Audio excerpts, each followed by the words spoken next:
अल्लाह ताला फरमाते हैं अल्लाहु ला इलाहा इल्ला हुवल हय्युल क़य्यूम ला तअख़ुज़ुहु सिनतुन वला नौम लहू मा फ़िस समावाति व मा फ़िल अर्ज़ मन ज़ल्लज़ी यशफ़अु इंदहु इल्ला बिइज़्निहि यअलमु मा बैना अयदीहिम व मा ख़ल्फ़हुम वला युहीतूना बिशैइन मिन इल्मिही इल्ला बिमा शाअ वसिअ कुर्सियुहु समावाति वल अर्ज़ वला यऊदुहु हिफ़्ज़ुहुमा व हुवल अलिय्युल अज़ीम।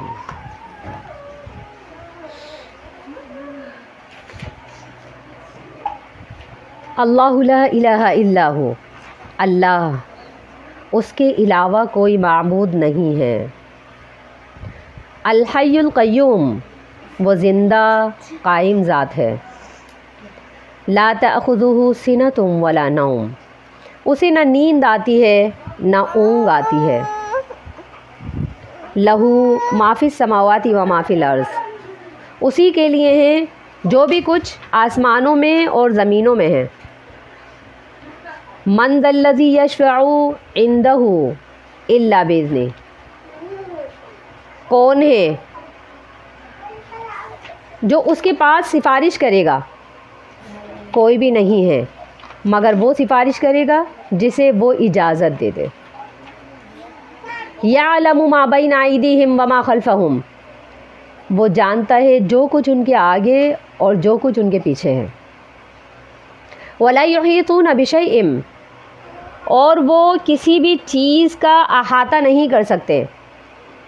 मिन इल्मिही, उसके इल्म से, उसके इल्म से वो कुछ भी जान नहीं सकते। इल्ला बिमा शाअ, मगर वो जान सकते हैं जो वो चाहे। वसिअ कुर्सियुहु समावाति वल अर्ज़, उसकी कुर्सी ने घेर लिया है आसमानों को भी और ज़मीन को भी। वला यऊदुहु हिफ़्ज़ुहुमा, और आसमानों ज़मीन की हिफाजत उसे थकाती नहीं है। व हुवल अलिय्युल अज़ीम, और वो बुलंद है और बड़ा है। इस आयत को आयतुल कुर्सी कहा जाता है, कुर्सी वाली आयत। इस आयत में अल्लाह ने अपनी कुर्सी का तारुफ़ फरमाया है। अल्लाह ताला जिस जगह मुस्तवी है वो कुर्सी है। अल्लाह कुर्सी पर मुस्तवी, वो कुर्सी अर्श पर है और वो अर्श पानी पर है। तो अल्लाह ताला फरमाते हैं अल्लाहु ला इलाहा इल्ला हु, अल्लाह के सिवा कोई माबूद नहीं है।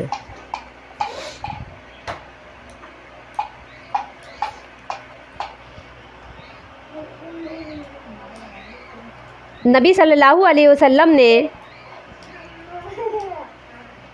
उबई बिन काब से फरमाया कि ए उबई, ए अबू मुंज़िर, ये उनकी कुनिया थे कि ए अबू मुंज़िर, तू जानता है कि कौन सी आयत अल्लाह ताला के कलाम के अंदर, किताबुल्लाह के अंदर सबसे बड़ी है? तो उबई बिन काब ने फरमाया कि या रसूलल्लाह, वो आयत आयतुल कुर्सी है, जो सबसे बड़ी आयत है। तो नबी सल्लल्लाहु अलैहि वसल्लम ने उबई बिन काब रज़ी अल्लाह अन्हु को ये दुआ दी कि ए उबई, अल्लाह तेरा इल्म मुबारक करे, यानी तुझे इस बात का इल्म है कि कुरान मजीद में जो सबसे बड़ी आयत है वो आयतुल कुर्सी है। नबी सल्लल्लाहु अलैहि वसल्लम ने फरमाया कि कसम है उस ज़ात की जिसके हाथ में मेरी जान है, क़यामत वाले दिन इस आयत की एक ज़बान होगी और दो होंठ होंगे, और ये आयत अल्लाह की तक़दीस बयान करेगी और अल्लाह के अर्श से चिमट कर बैठी होगी। आयतुल कुर्सी की फ़जीलत के अंदर अबू हुरैरा रज़ी अल्लाह अन्हु की एक मारूफ़ रिवायत जो तवील है कि जब नबी सल्लल्लाहु अलैहि वसल्लम ने उन्हें माल गनीमत की हिफाजत के लिए मुतय्यन फरमाया तो शैतान रूप बदल करके उनके पास आता है। रात में जब वो आराम करने के लिए लेटते हैं तो शैतान आता है और वो थैले भर भर के मुसलमानों का जो गल्ला होता है उसे समेट करके चोरी करके ले जाना चाहता है। तो अबू हुरैरा रज़ी अल्लाह अन्हु से एक दिन पकड़ते हैं ज़र्ज़र तौबीख करते हैं और कहते हैं कि इस शर्त पर छोड़ रहा हूँ कि कल नहीं आना। वो वादा करता है कि कल नहीं आऊँगा, आज छोड़ दो। फिर अगले दिन दोबारा थैला लेकर आ जाता है मुसलमानों का गल्ला, फिर चोरी करने की कोशिश करता है, फिर पकड़ लेते हैं, फिर वादा करता है, कहता है कल नहीं आऊँगा, आज छोड़ दो। फिर जब तीसरे दिन अबू हुरैरा रज़ियल्लाहु अन्हु से पकड़ते हैं तो ये कहते हैं कि मैंने तुझे 2 दिन छोड़ दिया लेकिन आज नहीं छोड़ूंगा, आज तो तुझे लेकर जाऊँगा मोहम्मद सल्लल्लाहु अलैहि वसल्लम के पास और आज तो तेरी हलाकत का दिन है। तो वो वादा करता है और कहता है कि अबू हुरैरा आज मुझे छोड़ दिया, आज मैं तुझे ऐसी बात बताऊँगा जो इससे पहले तुझे नहीं पता होगी। तो शैतान अबू हुरैरा रज़ियल्लाहु अन्हु को आयतुल कुर्सी पढ़ाता है और इसकी फजीलत बताता है और कहता है कि जिस शख्स ने रात में आयतुल कुर्सी पढ़ ली उसे उस रात से लेकर सुबह तक शैतान किसी भी किस्म का कोई नुकसान नहीं पहुंचा सकता और चोरी नहीं कर सकता, उसके घर में चोरी और डाका नहीं हो सकता। तो जब तुम रात में सोते हो तो आयतुल कुर्सी पढ़ लिया करो, तुम्हारे गले पर शैतान नहीं आएगा। सुबह होती है, अबू हुरैरा रज़ियल्लाहु अन्हु नबी सल्लल्लाहु अलैहि वसल्लम के पास जाते हैं और ये पूरा किस्सा बयान करते हैं और कहते हैं कि शैतान आया था और मुझे ये आयत पढ़ा कर सुना के गया और इसकी फजीलत बताई। तो नबी सल्लल्लाहु अलैहि वसल्लम मुस्कुराए और फरमाया कि अबू हुरैरा था तो वो झूठा लेकिन बात सच्ची कर गया। यानी कि ये जो तुम्हें ये आयत और उसकी फजीलत बता के गया है, शैतान है तो झूठा, लेकिन तो ये बात ये कह कर गया है, ये सच्ची कर गया। क्यों? नबी सल्लल्लाहु अलैहि वसल्लम ने दूसरे मुकाम पर फरमाया कि उन्जुर इला मा क़ाला ला तंजुर इला मन क़ाला। ये देखो कि बात क्या कही जा रही है, ये ना देखो बात कौन कह रहा है। कभी कभी शैतान भी अच्छी बात कह देता है। तो हमें ये देखकर कि ये इंसान इस हुलिये में है, इस हालत में है और ये अच्छी बात कह रहा है, हमें उसे धुतकारना नहीं है। नबी सल्लल्लाहु अलैहि वसल्लम ने फरमाया इल्मियत की कोई भी बात तुम्हें सबसे ज़्यादा हकदार हो, जैसे कि वो तुम्हारी खोई हुई चीज़ है। अगर इल्म की बात किसी शराबी कबाबी, किसी चोर उचक्के, किसी बहुत गुनाहगार और किसी जानी और मुशरिक के मुँह से भी अगर निकल जाती है और वो बात हिदायत की है तो उस बात की अहमियत होगी। क्यों? क्योंकि उस बात की हक़ानियत अल्लाह ने फरमाई, नबी ने फरमाई सल्लल्लाहु अलैहि वसल्लम। तो कोई भी बात अगर खैर भलाई की कहीं से भी मिलती है तो वो मोमिन की खोई हुई चीज़ है। तो शैतान ने भी जो ये बात बताई तो ये मुसलमानों के लिए बड़ी करामत साबित हुई। और नबी सल्लल्लाहु अलैहि वसल्लम ने फरमाया कि अगर कोई रात में ये पढ़कर सोता है, सलाम फेर कर, फ़र्ज़ नमाज के बाद सलाम फेर कर जिस शख्स ने आयतुल कुर्सी पढ़ी, नबी सल्लल्लाहु अलैहि वसल्लम ने फरमाया कि उस शख्स के और जन्नत के दरमियान में कोई चीज़ हाइल नहीं है कि वो जन्नत में पहुंच जाएगा सिवाय शिर्क के। अगर उसने शिर्क किया है तो वो जन्नत में नहीं जाएगा, क्योंकि शिर्क को अल्लाह ताला माफ़ नहीं करेगा। नबी सल्लल्लाहु अलैहि वसल्लम ने फरमाया अल्लाह ताला तमाम गुनाहों को माफ़ फरमा देते हैं सिवाय शिर्क के। अगर इंसान ने शिर्क किया है तो सिर्फ वो गुनाह नहीं माफ़ किया जाएगा, बाकी आयतुल कुर्सी पढ़कर इंसान के और जन्नत के दरमियान में कोई पर्दा हाइल नहीं होता, क्योंकि नबी सल्लल्लाहु अलैहि वसल्लम ने फरमाया कि ये नबियों का फ़ेल है। और ये आयतुल कुर्सी पढ़ने की तौफीक अल्लाह उसी को देता है। मफ़हूम हदीस है, अल्लाह ताला आयतुल कुर्सी पढ़ने की तौफीक फ़र्ज़ नमाज के बाद आयतुल कुर्सी पढ़ने की तौफीक भी अल्लाह उसी को देता है जिसे अल्लाह ताला शहादत के मर्तबे के लिए चुन लेता है, जिसे अल्लाह अपने दीन के लिए जांच लेता है। तो यह आयतुल कुर्सी अम्बिया का अमल है। अम्बिया नमाज़ों के बाद आयतुल कुर्सी पढ़ा करते थे।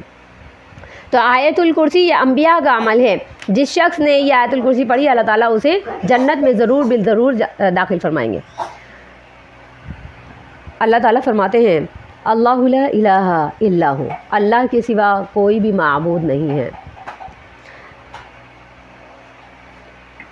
यानी इबादत की कोई सी भी किस्म हो, चाहे वो रुकू है, क़याम है, सजदा है, दुआ है, हाजत रवाई है, मन्नत मानना है, किसी भी किस्म का, तो ये इबादत की किस्म है। इबादत की किसी भी किस्म को अगर अल्लाह के अलावा किसी और के लिए किया जाए, क़याम अल्लाह के अलावा किसी और के लिए किया जाए, सजदा, रुकू, दुआ, हाजित रवाई के लिए मन्नत मानी जाए, ये तमाम चीज़ें अगर किसी और के लिए की जाएँ तो अल्लाह ताला फरमाते हैं कि ये सिर्फ़ अल्लाह के लिए शाया निशान है। अल्लाहु ला इलाहा इल्ला हु, उसी की इबादत होगी, उसके अलावा किसी की इबादत नहीं होगी। अल हय्युल क़य्यूम, इसलिए कि अल्लाह ज़िंदा है और अल्लाह कायम है। ये बात काबिल गौर है। अल्लाह ताला इंसानों को ये बता रहे हैं कि इबादत उसकी होती है जो ज़िंदा होता है। समझ रहे हैं ना बात को? इबादत उसकी होती है जो ज़िंदा होता है, इबादत उसकी होती है जो हर वक्त खड़ा होता है हाजित बराई के लिए, इंसान की हाजितें पूरी करने के लिए। सामने वाले की ज़रूरत पूरी करने के लिए, जो हर वक्त अलर्ट रहता है, इबादत भी उसी की होती है। इंसान दुआ करे और ऐसे से करे कि जो ज़िंदा ही नहीं है, तो ये इंसान की इंतहाई ज़लालत है, इंसान की इंतहाई गुमराही है, बिल्कुल नादान है वो इंसान के जो ऐसे से मांग रहा है जो कि ज़िंदा नहीं है। अल्लाह फरमाते हैं कि इबादत उसकी होगी, अल्लाहु ला इलाहा इल्ला हु, इबादत सिर्फ उसकी होगी जो कि अल हय्युल कय्यूम, जो ज़िंदा भी है और ज़िंदा होने के साथ साथ हाजित रवाई की सिफ़ात भी रखता है, कय्यूम भी है, कायम भी है, यानी कि चौकस है, चौकन्ना है, हर वक्त ज़रूरतें पूरी करने के लिए तैयार, कय्यूम कायम है। अब जब कि हम दुआ मांगते हैं मज़ारों पे जाकर, तो वो ना ज़िंदा हैं ना वो कायम हैं, तो हम क्यों उनसे दुआएं मांगते हैं? हम क्यों उनसे हाजित बराई की उम्मीद रखते हैं? हम क्यों उनके नाम पर खाने पकाते हैं? हम क्यों उनके नाम पर नज़रें चढ़ाते हैं? तो फरमाया कि ये बड़ी नादानिस्तगी है। तो फरमाया कि ऐसी ज़ात से इबादत, ऐसी ज़ात की इबादत होगी जो कि अल हय्युल क़य्यूम, ला तअख़ुज़ुहु सिनतुन वला नौम, ऐसी ज़ात कि जो ना सिर्फ ज़िंदा हो, ना सिर्फ कायम हो, बल्कि ला तअख़ुज़ुहु सिनतुन, ज़िंदा है और उसे किसी भी किस्म की ऊँग नहीं आती, कभी भी ऊँग नहीं आती। और ऊँग किसे आती है? जो थक जाता है, खड़े खड़े थक जाता है।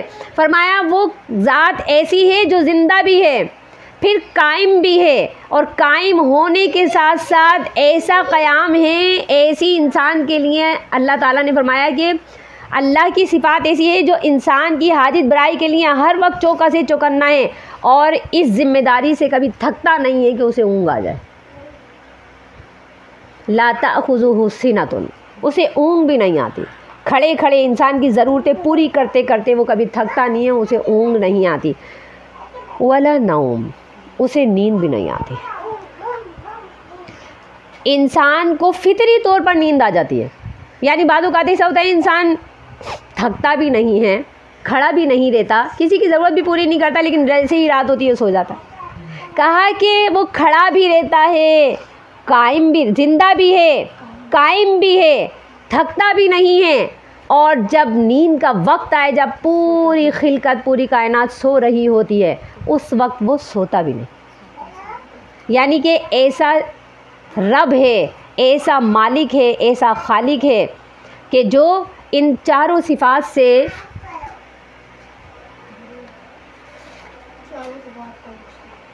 इन चारों सिफ़ात के साथ कायम है, ज़िंदा है और इंसान की ज़रूरतें पूरी कर रहा है। लहू मा फ़िस समावाति व मा फ़िल अर्ज़, उसी के लिए है जो कुछ आसमानों में है और जो कुछ ज़मीन में है। अब फरमाया कि ऐसी ज़ात के जो ज़िंदा भी है, कायम भी है, जिसे ऊँग भी नहीं आती और जिसे नींद भी नहीं आती, ये ऐसा मालिक है जो लोगों की ज़रूरियात, अपनी मखलूक की ज़रूरियात पूरी करने के लिए आसमान और ज़मीन की मिल्कियत लेकर खड़ा हुआ है। यानी एक तो होता है कि कोई भी शख्स या कोई भी इंसान किसी की ज़रूरत पूरी करता है, बाज़ औक़ात ऐसा होता है कि वो ज़रूरत पूरी कर सकता है, और ऐसा भी होता है कि जब वो ज़रूरत पूरी करने के लिए खड़ा होता है तो वो पूरी कर नहीं सकता, लेकिन सिर्फ जज्बे के तहत खड़ा होता है। तो अल्लाह ताला ने फरमाया कि ये अल्लाह जो वाहिद ज़ात है, ये ऐसी ज़ात है कि जो इंसानों की ज़रूरत पूरी करने के लिए खड़ा है, तो वो कोई भी ज़रूरत इंसान जब अपनी अल्लाह के आगे पेश करता है, तो कोई भी ज़रूरत, कोई भी इंसान की हाजित हो जाए अल्लाह से, वो अल्लाह उसकी हाजित को ज़रूर पूरी करेगा, क्योंकि उसकी हाजित इसी दुनिया में घूमती है, उसकी ज़रूरतें इसी दुनिया में घूमती हैं, और जब ज़रूरतें उसकी इस दुनिया में घूमती हैं तो ये दुनिया पूरी अल्लाह की है। तो अल्लाह इंसान की ज़रूरत क्यों करके पूरी नहीं करेगा? तो फरमाया कि वो इस दुनिया का मालिक है, वो आसमानों का मालिक है, वो ज़मीन का मालिक है। जब वो इन चीज़ों का मालिक है तो इसके अंदर रहने वाली मखलूक जो इसी दुनिया में रहकर ख्वाहिश करेगी, तो वो ऐसी किस चीज़ की ख्वाहिश करेगी जो वो ज़ात पूरी ना कर सके, जबकि जिस चीज़ की वो ख्वाहिश करने लगा है वो तमाम की तमाम अल्लाह की मिल्कियत है। फरमाया कि लहू माफ़िस समावाति व माफ़िल अर्ज़, जो भी कुछ दुनिया में आसमानों के अंदर है, ज़मीन के अंदर, वो सब कुछ अल्लाह का है। तो इंसान अल्लाह से जो भी मांगेगा अल्लाह उसको ज़रूर बिल ज़रूर देगा। क्यों? क्योंकि उसी की बादशाहत है, सारी मिल्कियत ही उसी की। फरमाता है मन ज़ल्लज़ी यशफ़अु इंदहु इल्ला बिइज़्निही, कौन है जो उसके नज़दीक सिफारिश करे मगर वो सिफारिश करेगा जिसे अल्लाह ताला इजाज़त दे दे। अब अल्लाह ताला ये फरमा रहे हैं कि अल्लाह से जब इंसान किसी भी किस्म की कोई दुआ करता है, कोई ख्वाहिश ज़ाहिर करता है, तो वो ख्वाहिश उसी दुनिया के अंदर की होगी। तो फरमाया कि उसी दुनिया के अंदर की तमाम ख्वाहिशें जब इंसान करेगा तो वो तमाम चीज़ें, वो तमाम कायनात, आसमान और ज़मीन की तमाम मखलूक की सब अल्लाह की है, तो अल्लाह उठा करके इंसान को दे देगा। ये अल्लाह ऐसी सिफ़ात से आ रहा है कि जो तमाम चीज़ों का मालिक है और खालिक है। एक होता है कि इंसान की कुदरत के अंदर कोई चीज़ होती है और वो किसी को थमा देता है। एक ऐसा होता है कि इंसान किसी को कुछ दे नहीं सकता लेकिन किसी से सिफारिश कर देता है और कहता है कि ये मेरे इख्तियार में तो नहीं है लेकिन तुम दे दो। ऐसा भी होता है, यानी कि कोई इंसान किसी चीज़ का मुख्तार है, उसके हाथ में वो चीज़ है जो सामने वाला मांग रहा है, वो उठा करके दे देगा। लेकिन कभी कभी ऐसा होता है कि वो किसी चीज़ का मुख्तार नहीं होता, सामने वाला अगर उससे कोई सवाल कर रहा है तो वो चीज़ उसके पास नहीं बल्कि किसी दूसरे के पास है, तो वो ये कहता है कि मैं तो नहीं दे सकता, तू दे दे। तो अल्लाह ने फरमाया दोनों तरह के इख्तियारात हैं मेरे पास। ऐसे इख्तियारात भी हैं कि जिसमें मेरे पास सब कुछ है, आसमानों में जो भी कुछ है मेरा है, ज़मीनों में है जो भी कुछ है मेरा है, ये इख्तियार भी मेरे पास है। दूसरा कि शिफाअत का इख्तियार भी मेरे पास है, यानी कि इंसान को बाज़-औक़ात ऐसी हाजत आ जाती है कि इंसान डायरेक्टली नहीं मांग पाता। बाज़-औक़ात ऐसा होता है, मैंने आपको पहले भी बताया कि इंसान मज़ार पर जाता है और फिर मज़ार वाले से मांगता है लेकिन अल्लाह उसको भी दे देता है। तो अल्लाह ताला ये फरमा रहे हैं यहाँ पर कि क़यामत वाले दिन भी एक ऐसा वक्त आएगा कि इंसान को सिफारिश की ज़रूरत पड़ेगी कि ये डायरेक्ट आकर के मुझसे माफ़ी नहीं मांग सकता, डायरेक्ट आकर के मुझसे बात नहीं कर सकता क़यामत वाले दिन। लेकिन एक ऐसा वक्त आएगा कि अल्लाह कुछ इख्तियारात मोहम्मद सल्लल्लाहु अलैहि वसल्लम के सुपुर्द करेंगे, कुछ सिफारिशें मोहम्मद सल्लल्लाहु अलैहि वसल्लम को दे देंगे, शफ़ाअत मोहम्मद सल्लल्लाहु अलैहि वसल्लम को दे देंगे और उस सिफात के पेश नज़र मोहम्मद सल्लल्लाहु अलैहि वसल्लम जिसकी चाहेंगे सिफारिश कर देंगे। और ये सिफात भी एक हुदूद के अंदर होगी, एक लिमिट के अंदर होगी जो